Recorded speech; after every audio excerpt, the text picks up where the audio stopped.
ই ছিল যে 1975 সালে 150 গজের ভিতরে কেউ কোনো প্রতিরক্ষা সামর্থ্য মানে ডিফেন্স পোটেনশিয়ালিটি আছে এই সব জিনিস কেউ করতে পারবে না।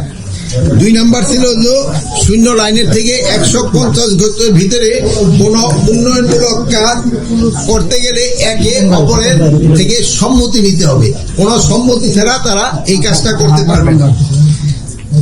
3 নম্বরে ছিল ভারত কর্তৃপক্ষ বাংলাদেশ ও ভারতের মধ্যে বিদ্যমান 4156 কিলোমিটার সীমান্তের ভিতরে 3271 কিলোমিটার স্থানে তারা অলরেডি কাঁটাতারে বেড়া দিয়ে ফেলছে।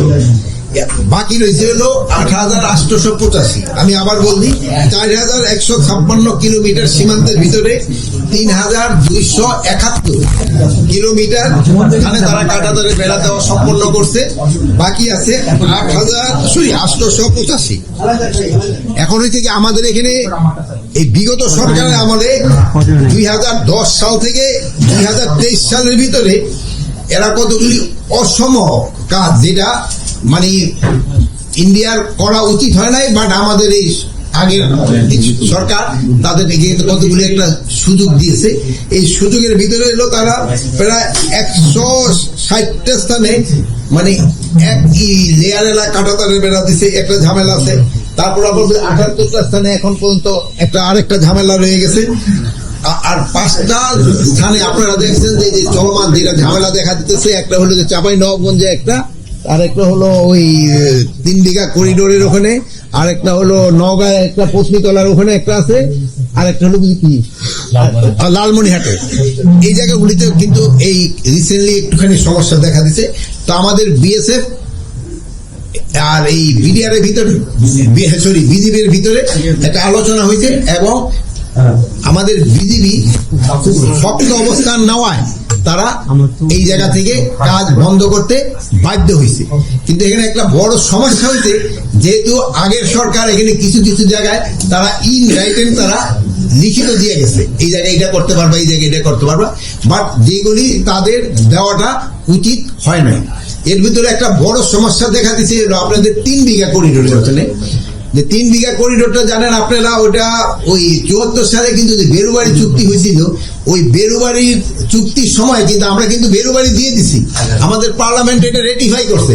আর ইন্ডিয়ান আমাদের এই প্যাসেজটা দেওয়ার কথা ছিল, এই ওখানে যাওয়ার করিডোরটা, কিন্তু ওই করিডোরটা ছিল মানে সারা জনমের জন্য, এটা আমাদেরই থাকবে।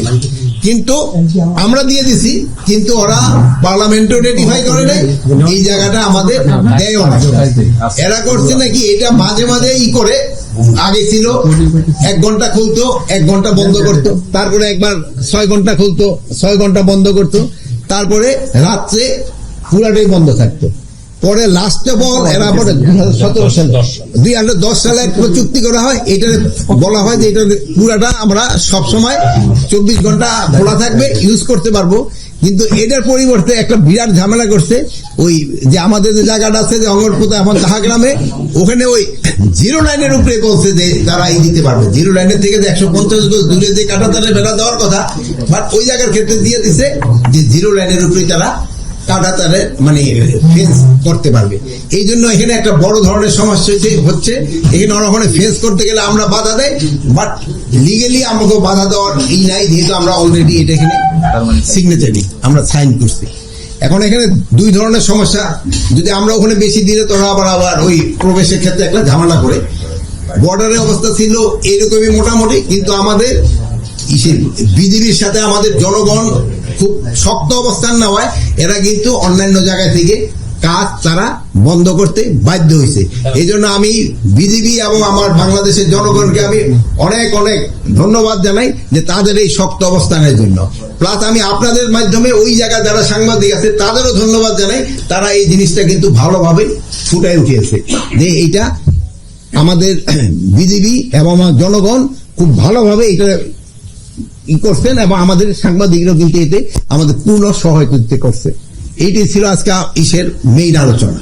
আর অন্যান্য আইন শৃঙ্খলা তারা কি বলছে, তাদের সাথে কি আপনাদের যোগাযোগ হচ্ছে? হ্যাঁ, তাদের সাথে আমাদের লেভেলে সব যোগাযোগ হচ্ছে। ইভেন আমরা এটা ফরেন মিনিস্ট্রি তো জানিয়েছি, হয়তো ফরেন মিনিস্ট্রি তাদের ওই হাই কমিশনারকে ডাকেই হয়তো আজকে কি কালকে হয়তো বলতেও পারে যে এটার ব্যাপারে কি করবে। এই মুহূর্তের অবস্থা কি আজকে এখনো অবস্থা মোটামুটি কাজ বন্ধ এখনো কাজ বন্ধ। এটা একটু স্পেসিফিক বলা দরকার যে কোন জায়গাটায় কাজ হচ্ছে এবং কোন জায়গাটা বন্ধ হয়েছে। কাজ বন্ধ হয়েছে ওই যে 3 বিঘা ওই যে করিডোরের ওখানে ওই জায়গাটা কাজ বন্ধ হয়েছে। তারপরে তোমার ওই যে পত্নীতলা যেটা আছে ওটারও কাজ বন্ধ হয়েছে।